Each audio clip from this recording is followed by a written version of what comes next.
anything short of a playoff trip and a playoff win, we're going to look at that Titans team and be like, did we try to rush this a little bit, Will? Aforementioned Tennessee Titans, what's more likely? They end up with the number 1 overall pick or they make the playoffs? Oh, for them, I make the playoffs. Look, like I said earlier, I think a lot of people are sleeping on them. Really? More so for me, from what I'm seeing, more so the people in our division. And I think it has a lot to do with Will Levis. People just don't believe in him. But I don't see how it's fair for us to say, oh, Trevor's going to make the jump, or Stroud's going to make the jump, or AR is going to make the jump, and not say Will Levis will make the jump. Their new head coach was the OC for the Bengals. So you see the new wave of have young quarterback, head coach, offensive minded. So I don't see why wouldn't we expect him to be able to unlock Levis with a D-Hop, with a Red, with a Tony Pollard. So in that defense, I don't want to get too ahead of you, but I don't know. I think we sleeping on them. I really do. So I hear all of that. I really do. Here's why I lean more towards the number 1 overall pick.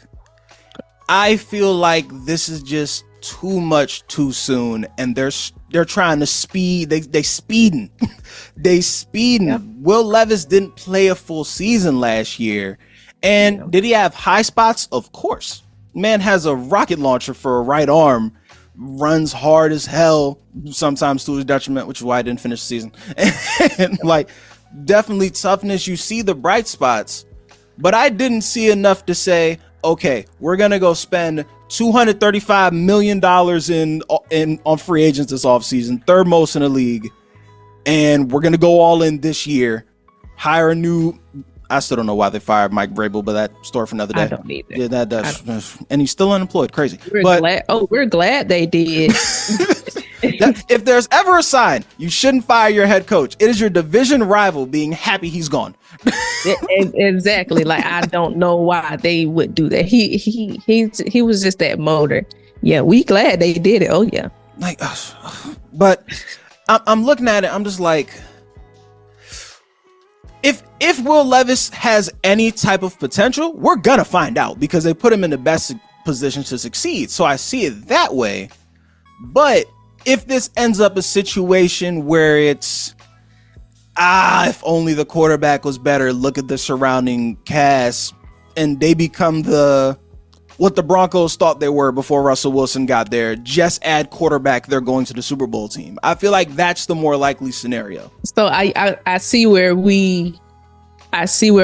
you don't think that he's that, but you're saying because of everything that if they would have just gave him another season before putting the expectations, because there is expectations, like I said, because I'm naming everybody you have. Mm-hmm. So there is the expectations, but that defense, that secondary, I think they have the pieces to match up with what's in our division. Levis, you got the 2 veteran wide receivers, and Tony Pollard can also come out the backfield receiving.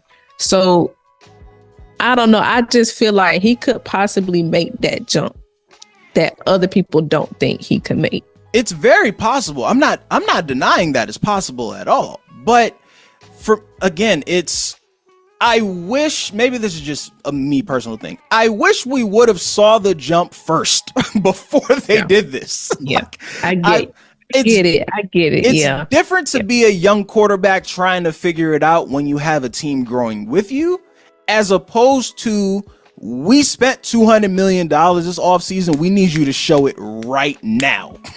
Yeah. We need it now. And the offensive line, which was a huge problem for them last year, I think, so they signed young Callahan for their head coach, and he brought his pops, Bill Callahan, with him, who one of the 5 best offensive line coaches, in my opinion, in NFL history. I'm trying not to offensive line nerd out too much. Him, Dante Scarnecchia, Jeff Scoutland, like they're in like a class of their own when it comes to offensive line play.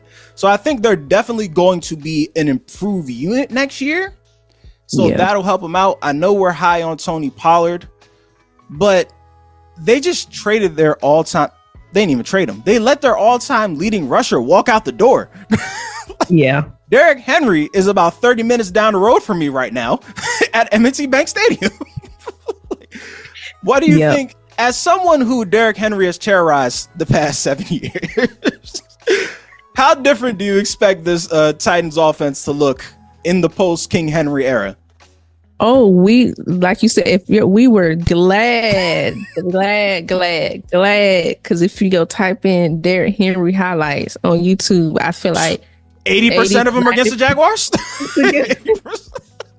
We said the same thing. 80 to 90% of it is against us, and he's from here, so I feel like it's one of those.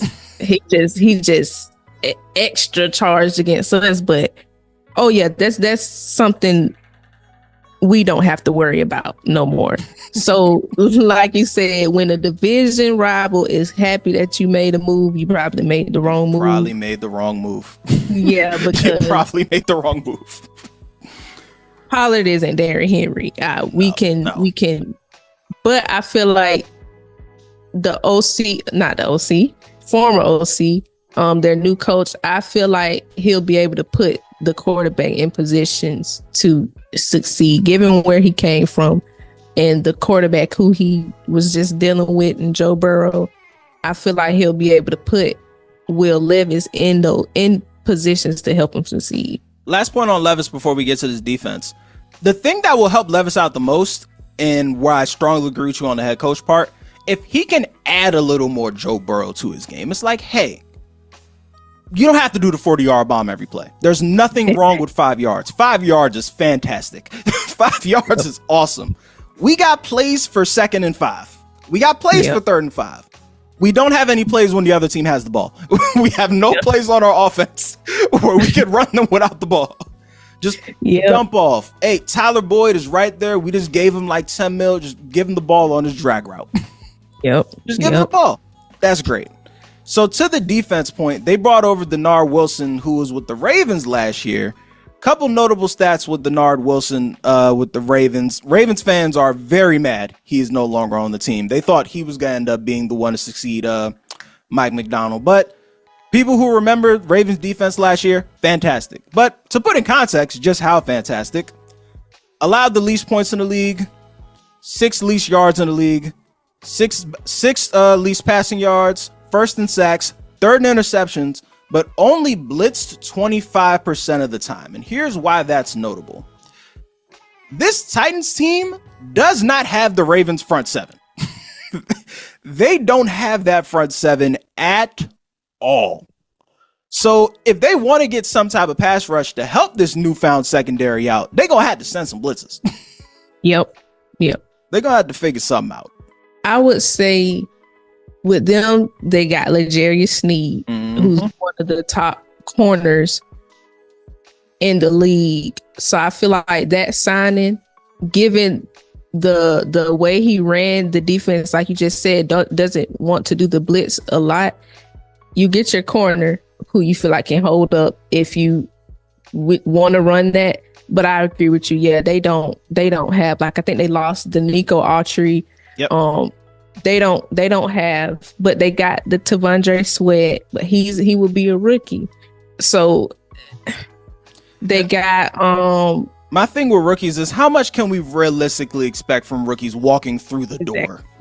Like, if your goal is our thing to stop the run and clog the middles, we have Tavondre Sweat and he's gonna walk into the league and be a run stuffer. It's like, okay, slow your roll. It's gonna take at least 4 to 6 weeks for him to be that level of player. Yep. Trying to think. Go ahead. Oh no, you go ahead. Trying to see who the defensive lineman I have in my head that they have. Sebastian Joseph Day. They did just get him, right? Yes, ma'am. Yeah. So yeah, it's one. They brought in a lot of talent this offseason. Like, the more you look at their additions this offseason, you're like, okay, so they clearly completely agree with you. They're like, Will Levis is the guy. Like, all that You saw from CJ Stroud last year, we think Levis is capable of that and more. Clearly, that's what their offseason spending says. Like, if you put their offseason spending next to the Houston Texans and just took out the names and you ask, who has the quarterback that won Rookie of the Year last year and won a playoff game? You would think it's the Titans. Yep. And it's not like the Texans didn't do anything, which we'll get to. I was going to say, yeah, they did. They made a move. Yeah, they made a move that says, we coming, we ready to. They're going for it all. All right. Yeah. February 10th, 2025. The headline of the Tennessee Titans season is what? Tennessee Titans quarterback Will Levis opened eyes this past season. I like it. Where did that go from here? Kind of something to show Will Levis will open some people's eyes this year, I believe. I just realized that we feel the complete opposite. Like, just flip our Colts and Titans picks. We're basically aligned with it. Yep. I'm gonna go with too much, too fast, too soon. Yeah. I just feel like at the end of this season, anything short of a playoff trip and a playoff win, we're gonna look at that Titans team and be like, did we try to rush this a little bit, Will? We should have just give them a little more time to cook. Just a little bit. So you think they need to at least get a win also? With the amount of money they spent this offseason, yes. Okay. That's not we made the wild card, yay, offseason spending that they made. As unfair as that is, because again, this is a second-year quarterback that by any other metric, that would be great outside of the quarterback that we're about to talk about next. But there has to be some type of like, boom, we did it. So we can get to your side of it on, Will Levis open up some eyes. We got to keep it pushing.